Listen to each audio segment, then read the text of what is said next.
Yes. Madame Le Callennec.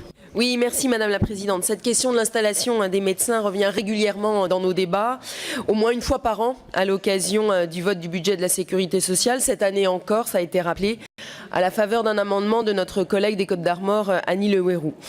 S'il faut bien entendu entendre les organisations de médecins et les étudiants en médecine qui refusent toute remise en cause de la liberté d'installation, il nous faut aussi écouter les citoyens et les élus locaux qui s'inquiètent de la désertification médicale. Elle est réelle et notre responsabilité collective est de lutter contre les inégalités de plus en plus criantes d'accès aux soins, qui sont, elles, bien réelles.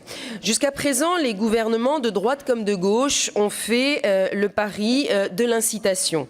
Des progrès ont été observés, création des maisons de santé pluriprofessionnelles, augmentation du numerus clausus, contrat d'engagement, soutien au remplacement, engagement des élus locaux, mais certes, il est force de constater que ça ne suffit pas, y compris dans les départements où existent des facultés de médecine, je pense à Rennes en particulier, qui sort des médecins qui ont parfois bien du mal à aller s'installer à 30 minutes ou à aller exercer à 30 minutes de leur lieu d'obligation, d'études et d'habitation. Ils pourraient à tout le moins habiter dans la ville dans laquelle ils ont fait leurs études, mais accepter d'aller exercer à 30 minutes si les conditions le permettent. Donc indéniablement, les stages obligatoires en année d'internat sont une vraie piste, à condition qu'ils soient d'une durée significative.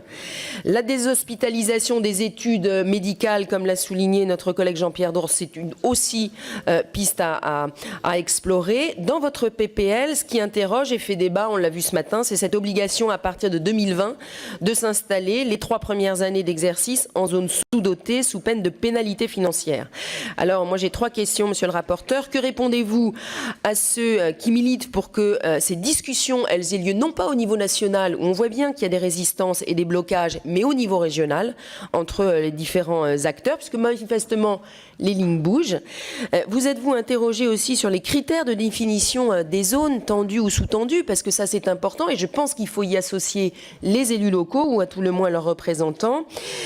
Enfin, dernière question, pouvez-vous nous éclairer sur la forme que prendrait la pénalité financière à laquelle vous pensez, si votre proposition devait être adoptée?